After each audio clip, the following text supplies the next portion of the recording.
días, buenas tardes, buenas noches en el horario en el que nos esté sintonizando. Un día más estamos en Cita con Emprendedores y el día de hoy vamos a hablar de un tema muy importante: cómo vivir con nuestra profesión. Y para ello, el día de hoy me complace mucho estar con el abogado Arturo Curiel, quien es un gran profesionista y nos va a hablar acerca de cómo combina su pasión y al mismo tiempo ayuda a las personas y vive de su profesión. Arturo, bienvenido, muchas gracias por estar aquí. Cuéntanos, ¿quién es Arturo? Muchas gracias, Ivette. Pues muy buenas noches a todos los que nos ven. Mi nombre es Arturo Curiel Hernández, soy abogado de profesión, también soy docente, trabajo en un CECITE, tengo ahí igual mi campo laboral. Pues muy contento aquí con la invitación. Soy una persona que empezó a estudiar, como todos sabemos, el preescolar, la primaria, la secundaria, y en la prepa nos enfrentamos a ese problema de qué voy a estudiar. Y yo creo que a más de uno nos ha pasado que primero pensamos en medicina y después en comunicación y después terminamos en derecho. Pero en mi caso, estudiar derecho me gustó mucho, me cayó el 20 hasta que estaba estudiando. Realmente yo cuando entro a estudiar a la universidad, empiezo a estudiar como si estuviera yo en la prepa, hacía mis tareas, cumplía yo, estudiaba y demás. Pero ya en el trance de la carrera, al trabajar con un abogado que me da la oportunidad de ingresar a su despacho, es cuando me doy cuenta que realmente me gusta. Y en ese momento pues la práctica empieza a ser ya una necesidad. El llevar los conocimientos a la práctica y realmente vivir un asunto en los juzgados, en la Procuraduría, bueno, ahora en la Fiscalía, en el Ministerio Público, es cuando ya realmente te apasiona y creo que te cuestionas si te gusta, si no te gusta, si piensas que vas a vivir de eso o si no vas a vivir de eso. Entonces pasa el tiempo y una vez que egreso de la universidad encuentro pues otra virtud en mi persona, que es la docencia. Entonces surge la oportunidad con una amiga, entonces ahí comienzo a empezar a explorar el mundo de la docencia. He trabajado y he tenido la oportunidad de trabajar en preescolar, en primarias, he podido trabajar en secundarias, en prepa, universidad, y eso pues me ha dado mucha riqueza en este campo laboral igual de derecho, que es la docencia, y me ha permitido también pues una mejor argumentación, me ha permitido un mejor desenvolvimiento. Hay una frase que me gusta mucho del doctor Miguel Carbonell que establece que una persona que sabe redactar bien es una persona que sabe qué es lo que quiere. Entonces yo creo que como profesionistas la redacción y la argumentación, y más para los abogados, pues es una parte fundamental en nuestro trabajo. Y derivado de ello, pues actualmente ya estoy enfocándome más a lo que es la práctica, la postulación del derecho, y pues aquí con la oportunidad, soy yo, Arturo Curiel, y con mucho gusto aquí compartiendo lo poco que hemos aprendido, y bueno, también tratar de compartir con ustedes esta experiencia que he llevado en el campo laboral, que muchas veces puede prevenir errores o puede prevenir actos que después nos pueden traer consecuencias negativas, que en el momento no lo vemos así, no lo pensamos, pero que si nosotros analizamos antes de firmar un documento, si analizamos antes de realizar un acto o hasta una omisión, ¿verdad? Porque también hay consecuencias jurídicas. Si analizamos un campo laboral, una perspectiva a fondo, podemos evitarnos muchos problemas. Entonces para eso igual estamos aquí con mucho gusto. Si hay preguntas las resolvemos y tratamos de buscar una muy buena respuesta. Perfecto, tocas muchos puntos relevantes justamente en este periodo donde más de un chico está en ese periodo tratando de descubrir qué es lo que quiere estudiar. Entonces me parece perfecto que combines esta parte de compartir cómo eliges tu carrera, porque realmente muchos entramos solo porque pues ya se te acaba el tiempo, no hay carrera que estudiar, no hay disponibilidad y la eliges. Pero qué más importante que elijas una verdadera pasión y descubras y después lo puedas poner en práctica, ¿no? Entonces, realmente para todos los que nos están viendo, creo que tocó muchos puntos importantes a considerar en ese momento que están a punto de ingresar a una carrera, elegir la carrera que a ti te apasiona, ¿no? Y sobre todo, tú combinas también la fusión de conocimientos, porque ya que estamos en esta parte de compartir, haber estudiado y ser profesionistas, no hay nada mejor que también compartir con chicos, ahora como docentes, ¿no? Ya vemos otra perspectiva y es la que compartimos. Y ahora se preguntarán por qué está el abogado con nosotros el día de hoy. Porque Cita con Emprendedores se trata justamente de eso, de dar conocimiento a todos los emprendedores, y tocaste un punto muy importante. Cuando yo voy a firmar un contrato, no lo firmo y después me quedan mal, pues resulta que puedo tener muchas consecuencias, ¿no? Así es. Penales, jurídicas, económicas principalmente, muchos dolores de cabeza. Entonces, Arturo, cuando nosotros tenemos un cliente nuevo o un proveedor nuevo que nos va a proveer nuestra materia prima, ¿qué serían los principales puntos que tenemos que establecer? O bueno, para empezar, ¿sería importante establecer o crear un contrato, ya sea con un proveedor o con un cliente? Sí, es correcto. Lo más conveniente para evitar los problemas es un contrato escrito. Okay. Todas las personas que iniciamos la aventura de una empresa, de un negocio, de un comercio, tenemos la necesidad de recurrir a otras personas que nos van a proveer de materia prima, de servicios de seguridad, de servicios hasta de reparto, servicios como ahorita que está muy de moda el Bupi. Ahorita si tú, por ejemplo, abres una tienda de abarrotes y necesitas llevar tus servicios o tu producto a otra persona, hablas por teléfono, te inscribes a una aplicación, por ejemplo, y ya tú solicitas o necesitas de otras personas que te ofrezcan un servicio para que puedas complementar y poder salir adelante. Entonces, en este caso, la recomendación por ley, que está en ley, es realizar un contrato escrito. Eso es lo más importante. Siempre como personas que vamos a emprender en un negocio, yo te recomiendo que te asesores de un abogado, claro está también, para verificar los derechos, las obligaciones, las consecuencias jurídicas, cuáles son esos límites que tú tienes como persona que vas a suscribir, que vas a firmar un contrato, y conocer qué va a pasar en caso de que se me pierda la mercancía. Existe la teoría del riesgo, que es una perspectiva de qué va a suceder cuando una de las dos partes incumple. Entonces, lo más conveniente es el contrato escrito porque te va a evitar muchos problemas a futuro. Es más, problemas hasta en los tribunales. Entonces, aún así, hay problemas de todos modos cuando se suscribe un contrato por escrito, pero ya es más fácil delimitar una responsabilidad con un contrato escrito que cuando no hay contrato escrito. Entonces, sí cuesta trabajo cuando no hay contrato escrito. ¿Por qué? Porque acreditar una relación contractual con otra persona te lleva a recurrir a otros elementos. Por ejemplo, invita a las personas que estuvieron contigo cuando suscribiste un convenio verbal, o por ejemplo, pues documentales que muchas veces te cuesta trabajo reunir, o que muchas veces no son idóneas, o que no son certeras para que el juez determine en caso de controversia una resolución, ¿no? Los daños igual es otra cosa muy importante. ¿Qué pasa si por el incumplimiento de un proveedor nosotros tenemos daños? Imagínense que en tu negocio o en tu emprendimiento tú llevas a cabo la actividad comercial de, por ejemplo, venta de textiles, ¿no? De ropa, por ejemplo, y un proveedor no te llega o no cumple con la entrega de la materia prima y el proveedor cobra por adelantado, ¿no? ¿Qué hacemos ahí? Y de repente el proveedor ya no vive donde tú lo estabas contratando, ya no lo encuentras. Ahí, ¿cómo vas a actuar? ¿Contra quién vas a actuar? Lloras primero. Sí, ese sí va a ser un problema.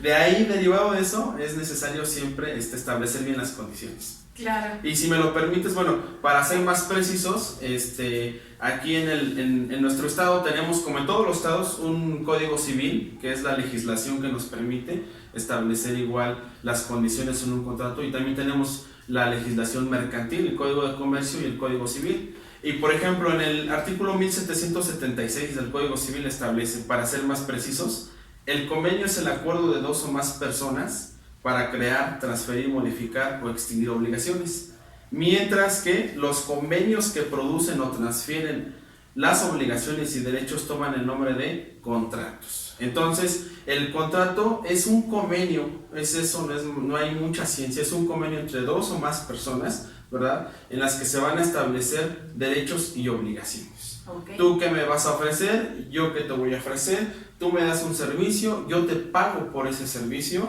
pero ahora vienen las condiciones. ¿Cómo te pago? ¿Dónde te pago? ¿Y cuándo te pago? ¿Y qué pasa si no cumplo con cada una de ellas, no? Exacto. ¿Qué pasa si no te pago a tiempo? ¿Qué pasa si no te entrego la mercancía? ¿Qué sucede también si a lo mejor te entrego la mercancía pero no es completa?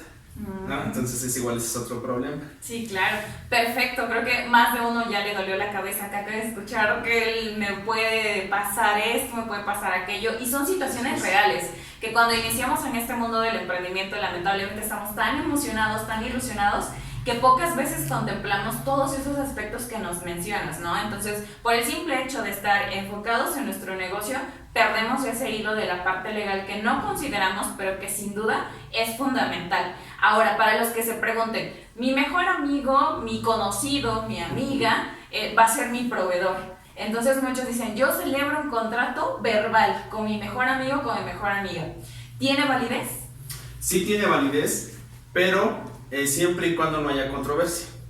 Cuando hay controversia es cuando ya se presentan los problemas. Así es. Mi recomendación en materia de proveedores y en materia mercantil, en todos los actos de comercio, es un contrato escrito, definitivamente. Siempre. Siempre. Sí. Para mis chicos que apenas acabo de integrar como empleados, ¿también? Para los chicos como empleados, ahí también es un contrato escrito. Sin embargo, si hablamos del tema laboral, ahí ya no es tan necesario el contrato escrito. Okay. Una relación laboral se acredita ante los tribunales de manera más fácil y sencilla que un contrato de prestación de servicios, que es el contrato con los proveedores. Es más complicado, pero ya una relación laboral basta con que aceptes como empleado que estás trabajando para un jefe, y basta que el jefe acepte que le está pagando, le está remunerando esa actividad, ese trabajo, para que se acredite la relación laboral. Con eso es suficiente. Entonces ya no tendríamos prácticamente que firmar ningún documento porque es válido en cuanto se ejerzan alguna de las dos acciones. Es correcto. Wow, perfecto. Creo que esto es algo importante porque en muchas ocasiones dicen, no, yo no voy a pagarle el seguro, el Infonavit ni nada porque no quiero que sea formal. Pero ya mencionando estas dos partes, pues prácticamente es desde el momento que yo pago y él acepta trabajar conmigo. Entonces no necesito más documentos para poder acreditarlo ante las autoridades, ¿no? Exactamente, esa aceptación es suficiente para acreditar una relación laboral. Ok, ¿qué elementos consideras en cuestiones de proveedores que debe de llevar nuestro contrato? ¿Cuáles son aquellos elementos donde sí o sí los debe de llevar? Ok, partimos de lo básico que es un contrato. Un contrato tiene dos tipos de elementos, los elementos que son esenciales y los elementos que son de validez. En nuestra legislación mexicana, para que un contrato tenga existencia, requerimos que primero exista un objeto del contrato, es sobre qué vamos a contratar. Por ejemplo, yo te voy a ofrecer los servicios de seguridad. El objeto del contrato es la seguridad que te voy a ofrecer. Se establece bien. También cabe aclarar que el objeto siempre debe ser lícito. Muchas veces en clases me preguntan, oiga, profesor, bueno, pero pues si yo vendo droga, es un acto de comercio, sí, pero el objeto de ese acto es ilícito. La droga es un objeto lícito, por lo tanto, ese contrato no pueden hacer. Sí, claro, si no ya los cárteles ya tuvieran todo. Ya tuvieran controlado todo el comercio, que aún así lo tienen de hecho, pero de derecho no lo pueden tener. Un segundo elemento esencial, ¿verdad?, que es importante, la capacidad de las personas. ¿Qué significa esto? Yo no puedo celebrar un contrato, por ejemplo, de prestación de servicios, que es lo de proveedores, con un menor de edad, porque no tendría, no nace el contrato. Costaría trabajo que el juez nos pudiera ventilar una controversia cuando se contrató con un menor de edad. ¿Quién más es incapaz para contratar? Una persona que se encuentra en estado de incapacidad o de interdicción. ¿Qué significa esto? Tiene alguna incapacidad mental. Entonces, siempre y cuando se acredite, esto igual es una incapacidad y por lo tanto es un requisito esencial para que exista un contrato. Si hay incapacidad, no existe el contrato. Ahora bien, hay otros requisitos que son los de validez. Ya nació el contrato, ya tenemos un objeto, me van a proveer a mí, por ejemplo, materia prima, como puede ser plástico, un ejemplo. Ya se cumple porque la venta del plástico es lícito y además hay capacidad entre las dos partes. Pero tenemos otros 4 elementos que se requieren para que el contrato sea válido. Uno, ¿verdad?, es que exista una formalidad. Hay contratos que la legislación nos pide que sean estrictamente escritos. Entonces hay que cumplir con esa formalidad. Otro es, por ejemplo, que no existan vicios en la voluntad. ¿Qué significa esto? Podríamos contratar tú y yo ahorita sobre algo, una venta de algo, pero yo te podría estar amenazando para que me compres a mí la mercancía. Entonces, si acreditamos que yo amenazo a Ivette, ¿verdad?, estamos hablando de que ese contrato se invalida. Existe, pero se invalida porque falta un elemento de validez. Dentro de todos estos elementos, bueno, pues vamos a encontrar que un contrato de prestación de servicios, como puede ser los de proveedores, ¿verdad? Que puede ser también una compraventa. Puedo tener proveedores que me van a vender mercancía. ¿Qué necesitamos? Como en todo, los datos generales de las dos partes que van a vender, ¿verdad? Dónde viven, su domicilio, su edad, su nacionalidad, es igual importante. El lugar en donde están contratando. Porque si nosotros celebramos un contrato en la ciudad de Pachuca, en caso de controversia tendríamos que acudir a Pachuca, sin importar que yo, el que suscribo el contrato, sea de Guadalajara o sea de Nuevo León. La legislación se aplica en donde se comete el acto. Entonces a lo mejor, y luego por ignorancia decimos, es que el contrato lo celebramos en la Ciudad de México, pero yo soy de Tulancingo, aquí puedo demandar. Falso. En donde tenemos que demandar es donde se suscribió el contrato. Ahí. Por eso que viajar hasta allá. Tendríamos que viajar a la Ciudad de México, independientemente de la residencia de las personas que contrataron. Los datos generales, también necesitamos el objeto, que es sobre lo que se va a contratar. Necesitamos también establecer lo que es el precio, eso es importante, el precio del servicio que se está prestando o del bien que se está vendiendo. El precio hay que fijarlo. Hay que establecer también qué va a pasar en caso de que exista un daño con la mercancía, porque yo puedo llegar contigo y te puedo decir, ¿sabes qué? Te vendo 10 kilos, por ejemplo, de plástico, un ejemplo, pero resulta que hay plástico que ya está dañado. Entonces me vas a responder sobre el plástico que está dañado. Eso también hay que poner una cláusula. También hay que poner una cláusula. ¿Qué sucede? La famosa cláusula penal en caso de incumplimiento de las partes. Sabes que yo te pagué, pero tú no me entregaste la mercancía. Hay que establecer también qué va a pasar con eso. Sí, claro, anticiparnos a todos esos sucesos que no son nada positivos. Es correcto. Y bueno, pues es lo más importante de un contrato. Ahora, también algo recomendable es que, bueno, pues acudamos a una persona que nos pueda apoyar o asesorar al momento de firmar un contrato, porque hay mucha terminología que desconocemos a veces. Entonces, esa terminología es mejor que preguntemos en qué consiste. Ahora sí, como dijéramos, las letras chiquitas, ¿verdad? Que en un contrato, pues las letras chiquitas se dan en documentos que son muy pequeños. Por ejemplo, un boleto de pasaje de un autobús, eso es un contrato de prestación de servicios.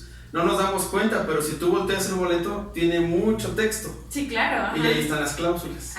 Entonces, ese es un contrato. Sí, porque ni nos tomamos el tiempo para leerlo. Para leerlo, y no entendemos tampoco. Y no entendemos que a veces tenemos un seguro ahí. Fíjate. Sí. Eso es lo más importante de los que proveedores o de los que emprenden en un negocio, fijarse al momento de suscribir un contrato. Creo que son demasiados aspectos que debemos de considerar y como bien lo dices, en este punto sí hay que tomarnos la precaución, el tiempo y la parte económica para acudir con alguien profesional, porque puede ser muy fácil decir, yo bajo un esquema de San Internet y lo publico y lo firmamos entre mi amigo y yo, pero en ocasiones ni siquiera nos damos cuenta que son leyes que no aplican para México, ¿no? Es correcto. En ese caso también se invalida el contrato. Es correcto, se invalida porque tú estás fundamentando tu relación contractual en otra legislación que no es la mexicana.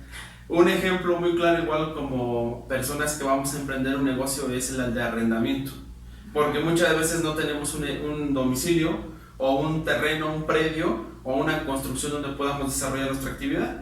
¿Qué hacemos? Vamos a rentar.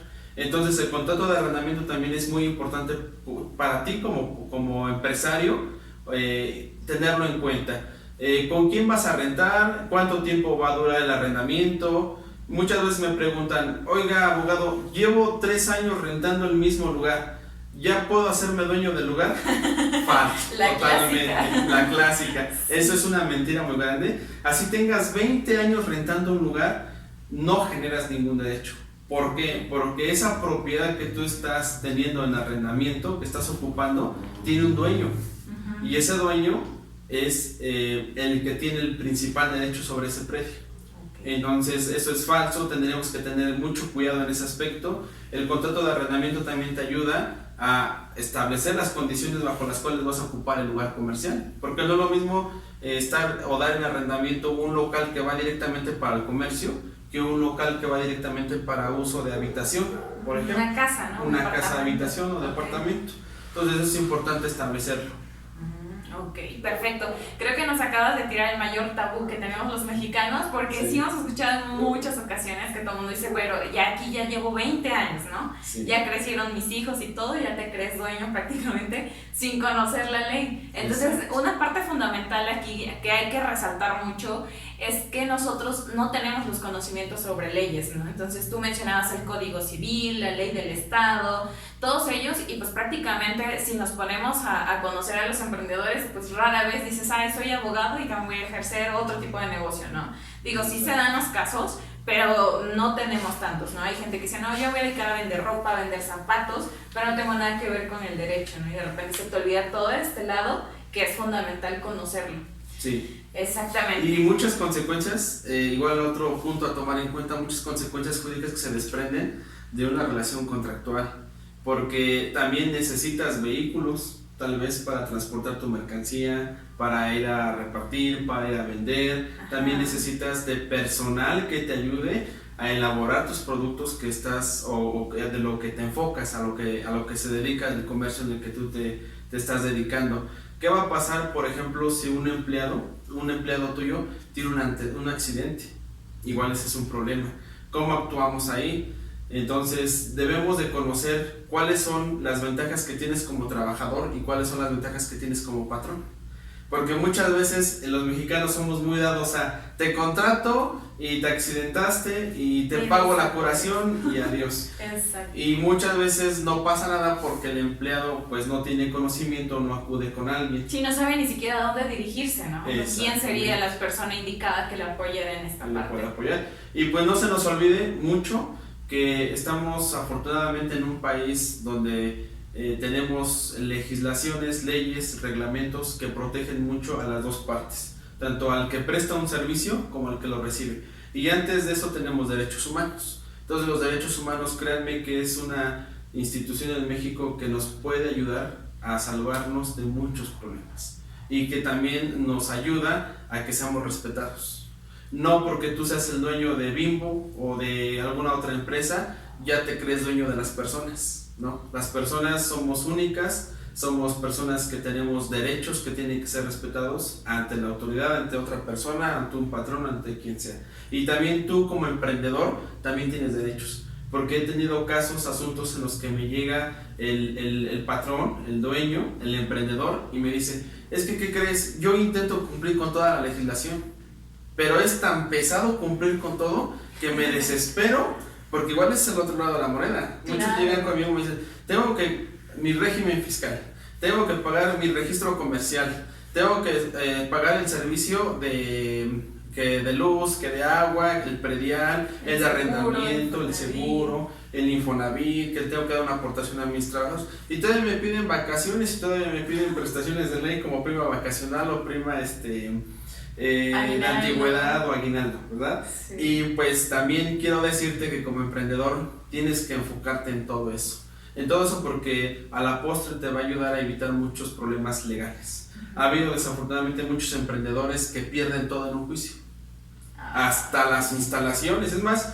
ya en ocasiones me preguntan, oiga, tengo una deuda con el banco de 1,200,000 pesos, ¿qué hago? Suscribiste tú un contrato, un crédito con una institución financiera, tienes que pagar, ya no puedo pagar. Pues ten cuidado porque sí pueden actuar en contra de tus bienes y hasta en contra de tus utilidades. En un porcentaje menor, pero sí en contra de tus utilidades. No, y esto es súper importante porque no me imagino a alguien que de repente ya tenga un negocio próspero, viene una situación como pandemia que tienes que detener todo y wow, exacto, o sea, perder todo, sí duele, ¿no? Creo que el ADN del emprendedor es pues siempre levantarse y continuar, pero sí, ante una situación donde ya vas fluyendo bien y pierdes todo, sí te pega. Y cuesta mucho trabajo, porque sí, claro, derivado de eso que dices de la pandemia, he tenido igual varios asuntos en los que ya no se pueden cubrir los créditos, ya no se pueden cubrir, dejaron de pagar 3, 4 meses y vienen las demandas. Entonces, pues hay que hacerle frente a esa demanda. Claro. Porque en efecto no te niegas a pagar, pero también es cierto que no tienes la solvencia para pagar. Entonces, hasta en esos casos también como emprendedor debes tener en cuenta tu ahorrito.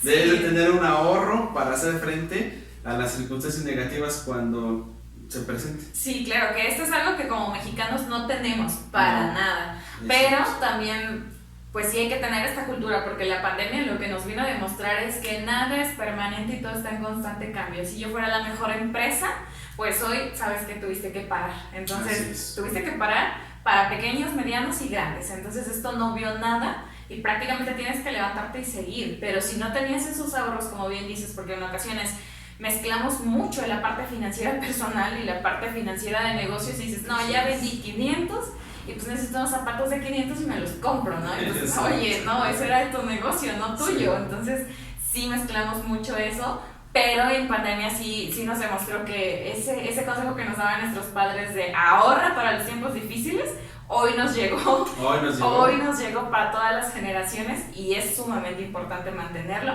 para poder cubrir toda esta parte que nos mencionas, porque es muy fácil meterse en problemas realmente. Sí. Lo complicado es salir y salir bien, ¿no? Es correcto. Y en esa línea, en ese sentido, es difícil cumplir con todo, sí, con todos los requerimientos de ley, pero también te quiero comentar que tiene más ventajas cumplir y tener en orden todos tus trámites, todos tus papeles, tus respaldos, tus actividades comerciales que estén respaldadas, porque te vas a evitar muchos problemas que se derivan hasta en una quiebra.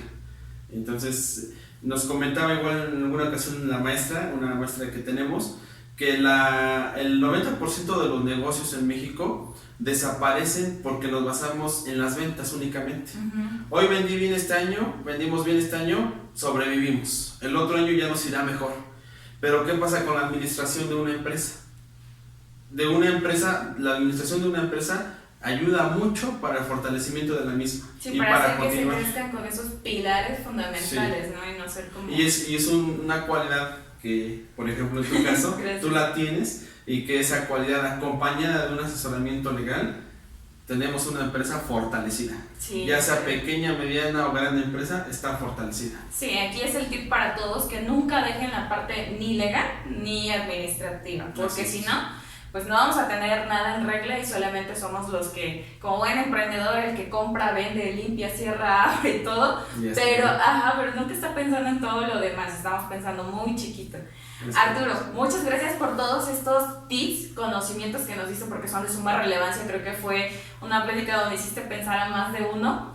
Pero ahora vamos con la parte de ¿cuándo decides iniciar tu propio negocio? ¿Sales de la carrera? ¿Y cuándo fue ese momento donde dices, o trabajo para alguien o creo mi propio negocio? Como pregunta personal. Sí, como pregunta personal. El servicio público, yo llevo en el servicio público 4 años ya, desde el 2017 como docente de CECITE. Anteriormente nunca había trabajado en la administración pública. Yo creo que como persona te tienes que analizar qué tanto estás dispuesto a recibir indicaciones y ejecutarlas, y qué tanto estás dispuesto a decir no, yo quiero dar las indicaciones. Entonces es una parte fundamental eso, decidir qué tanta disponibilidad tenemos o qué tanta disposición. Derivado de ello, pues en mi caso soy una persona que pues me gusta realizar los proyectos, las cosas a mi manera, me gusta trabajar en un enfoque personal, y eso pues me obliga más a trabajar en el sector privado que trabajar en el sector público. Claro. Entonces yo creo que te tienes que analizar. Ya cuando te analizas y ya cuando consideras cuáles son tus virtudes, tus defectos, cuáles son tus habilidades, tus competencias, ese es un punto importante para que cada uno de nosotros decidamos en dónde queremos laborar, si en el campo privado o en el público, en el sector público o en el sector privado. Perfecto, sí, porque en ocasiones solo dices, no, todo el mundo está teniendo su propio negocio y yo también quiero, pero realmente vemos gente con un ADN godín, sí. Que te encanta estar trabajando, recibir la quincena y todo, y salir y dar ese brinco no es nada fácil, ¿no? Entonces, qué mejor que cuando sí sientas y tengas esas habilidades y conocimientos, pues puedas decidir ahora crear tu propio negocio, ¿no? Entonces, y que es una decisión complicada, francamente, porque también entra la dependencia. Muchos de nosotros decimos, yo dependo de mi trabajo. ¿Qué voy a hacer si ya no trabajo ahí? Mi salario, las necesidades, las obligaciones, los compromisos. Imagínate la persona que pide un préstamo al banco de 70,000 pesos y que el 80% de ese pago de crédito viene de tu salario. Sí, pues Es imposible no renunciar. vas a querer renunciar. Nunca vas a querer renunciar. Y desafortunadamente tomamos decisiones muchas veces con la cabeza caliente. Es la verdad, nunca tomamos una decisión firme y real y una decisión seria. Entonces ese es el problema igual que tenemos para decidir en dónde queremos trabajar. Igual hay muchos otros factores. Por ejemplo, hay algunas personas que pueden decir, ¿sabes qué? A mí me gusta mi trabajo y mi trabajo lo disfruto en el sector público porque tengo ese sentimiento, esa labor social, esa vocación del trabajo social. Entonces también es muy respetable. Hay excelentes trabajadores en el servicio público, hay excelentes trabajadores en el servicio privado. Y hay muchos mitos, yo diría, ¿no? Porque muchas veces hay gente que nos invita a que tú hagas tu propio negocio para que no dependas de nadie y para que trabajes cuando tú quieras. Y es falso. A veces esas personas son las que más trabajan porque es tu propio negocio y dices, pues es mi negocio, y la típica frase de que pues es mi negocio, gano yo y no me importa que me desvele porque es mío. Y es muy respetable. Pero también tienes a un servidor público que tiene que estar trabajando desde las 8 de la mañana hasta quién sabe qué hora, pero es feliz. Entonces yo creo que el respeto es importante y es para los dos, tanto para el que trabaja en la iniciativa privada como en la iniciativa pública. Sin embargo, te tienes que analizar tú qué es lo que realmente te hace sentir feliz, te hace sentir cómodo, y en ese momento pues ya decidir si yo me voy por acá o por el otro lado. Desde tu perspectiva, ¿emprender o trabajar? Emprender. Ok, sí. 100%. Sí, Perfecto. emprender. ¿Cuáles han sido los mayores obstáculos, sí, el mayor obstáculo que como emprendedor te tocó vivir? Mis temores. ¿Tus temores? Mis temores. Todos los obstáculos vienen de mí mismo.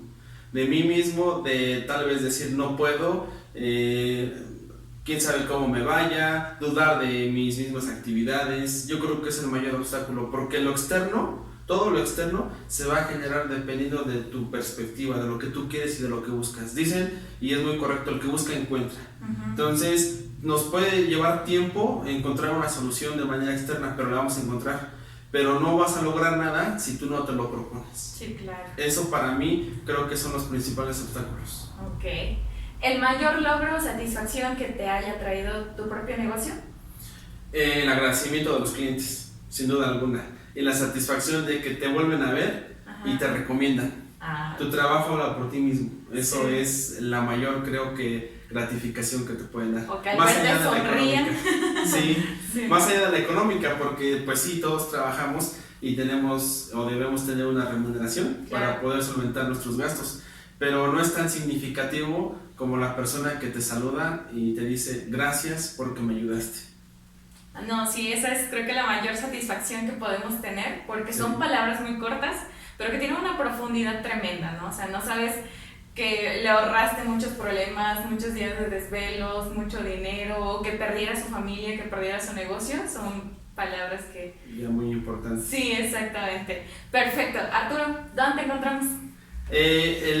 Nuestro despacho, nuestra firma legal, se encuentra en carretera México-Tuxpan, kilómetro 136, Colonia Emiliano Zapata, de aquí de Tulancingo Hidalgo. Como referencia, pues de la entrada del OTEC a 50 metros, ahí estamos, en el sentido hacia México, ahí está su despacho. Cuando gusten, bienvenidos, en lo que podamos apoyar, una asesoría, una plática. Si tú, emprendedor, tienes dudas sobre un contrato, cómo redactarlo, qué debe contener, entenderlo, analizarlo e interpretarlo, que es lo más importante, porque podemos establecer una cláusula, pero no pusimos tiempo o no pusimos pago, entonces hay que interpretarlo. Y nosotros pues somos una guía, una ayuda para apoyarte a tomar una buena decisión y no tener consecuencias que después ya no tienen una solución pronta. O no sabemos cómo poder actuar frente a esa situación. Claro, eso sí. ¿Te encontramos con algún contacto en redes, en digital? Sí, bueno, el Facebook personal, Arturo Curiel Hernández, y también tenemos nuestra página del despacho, que es Curiel Olivera, con mi colega Nayeli Olivera, que también nos pueden encontrar en esa página de Facebook. El correo curiel.olivera@hotmail.com. Y bueno, pues nuestros teléfonos, que los podemos dar igual. Sí, claro. Sí, 775-110-3481. Ahí nos pueden encontrar también para cualquier apoyo que les podamos brindar. Sí, claro. Perfecto, entonces todos los datos que nos compartió Arturo los vamos a poder encontrar de este lado para que ustedes puedan contactarlo a través de redes, yendo físicamente o hablándole para desahogarse de todos sus problemas. Sí, Entonces, porque un buen consejo en muchas ocasiones nos ayuda a evitar problemas. Sí, muchísimos problemas y muchas horas de no poder dormir. De no poder dormir. Y algo importante, que lo que nosotros buscamos es la prevención, la cultura de la prevención. Más allá de que te diga, sabes que el problema ya está y ahora vamos a resolverlo así. Más allá de eso, la prevención nos ayuda muchísimo. Si nosotros somos unas personas previsoras, podemos evitarnos muchos problemas, muchos gastos, mucho desgaste. Desde una decisión tan importante como el de emprender un negocio, bueno, ¿ante qué me voy a enfrentar? Y créeme que no es complicado, siempre y cuando te asesores. Sí, claro. Porque hay que reconocer que también tenemos decisiones que no dependen de nosotros, dependen del consejo y de la ayuda de otras personas. Hay que acudir para tener todos los elementos, como aquí, por ejemplo, tenemos todas estas piedritas y los elementos ahí están, la decisión es tuya, pero ya es una decisión informada. Claro. Que es lo más importante. Perfecto, muchas gracias por todo este análisis y esta apertura de conocimientos, porque hasta a mí me sirvieron de contemplar algunas cosas que debo hacer. Entonces creo que también es algo importante para todos los que nos ven en casa y todos los que ya tienen un negocio, sea muy pequeño, sea muy grande, nunca olviden considerarlo, porque como dice, la prevención nos puede salvar de muchos problemas que tenemos y eso es fundamental. Entonces es por ello que hoy quisimos traer al abogado Arturo, porque sin duda se enfoca en la parte de prevención y no solamente llegar a esa parte donde ya pues estás bien atorado y ahí te ayudo como podamos y salimos adelante, ¿no? Entonces hay que tomar ese paso un poquito atrás para no tener todos esos detalles. Me dio mucho gusto estar contigo, espero que te hayas sentido muy a gusto. Definitivamente. Qué bueno, mucho conocimiento para ustedes y para ustedes. Gracias por habernos sintonizados un día más en Cita con Emprendedores. Nuevamente les dejamos todos sus contactos del abogado Arturo para que lo puedan contactar, visitar, llamar o llorar. Nos vemos. Hasta luego. Bye. Muchas gracias.